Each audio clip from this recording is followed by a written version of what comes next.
Salam tangguh. Perkenalkan, nama saya Kris Hartanto Semanukali. Di sini saya adalah sebagai dosen Stikes Nauwisada Sibolga. Ingin sedikit bicara tentang sharing tentang keperawatan. Apa itu keperawatan?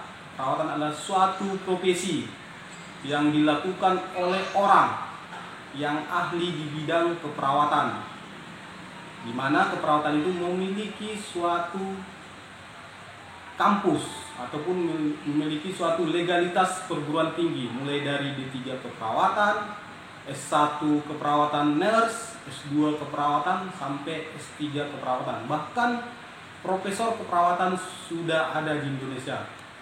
Untuk lebih jelasnya, keperawatan itu memiliki 5 aspek dalam melakukan proses perawatan. Yang pertama, pengkajian, di mana pengkajian terdiri dari pengkajian awal, yaitu diagnosa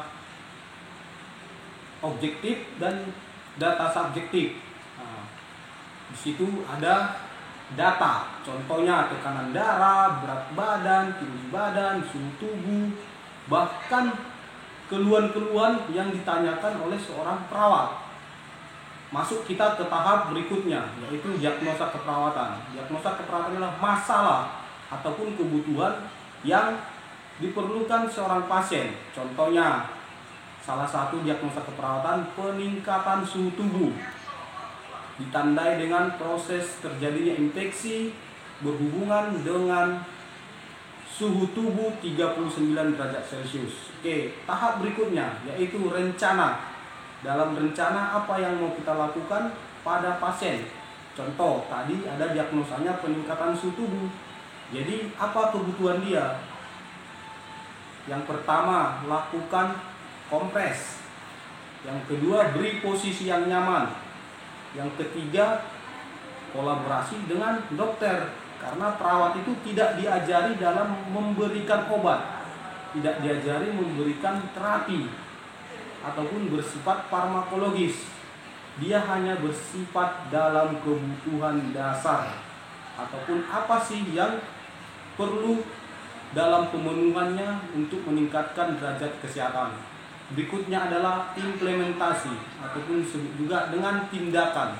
Tindakan itu seperti memberikan infus, memberikan injeksi, memberikan kompres, memberikan cairan intravena. Itulah salah satunya.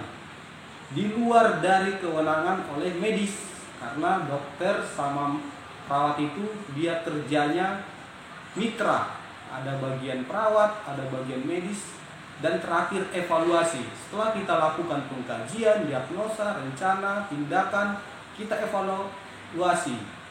Evaluasinya bisa 3 kali 1 hari. Misalnya shift pagi, kita lihat apakah ada perubahan sebelum dan sesudah. Contohnya tadi kita berikan cairan intravena, kita berikan kompres. Apakah demamnya turun atau tidak? Kalau demamnya turun, berarti rencana kita, tindakan kita, asuhan keperawatan kita telah berhasil. Karena tujuan kita tadi memenuhi kebutuhannya dari yang sakit ke yang sehat. Itu aja mungkin sekilas dari saya, dari Stikes Nauwisada Sibolga. Salam tangguh. Salam.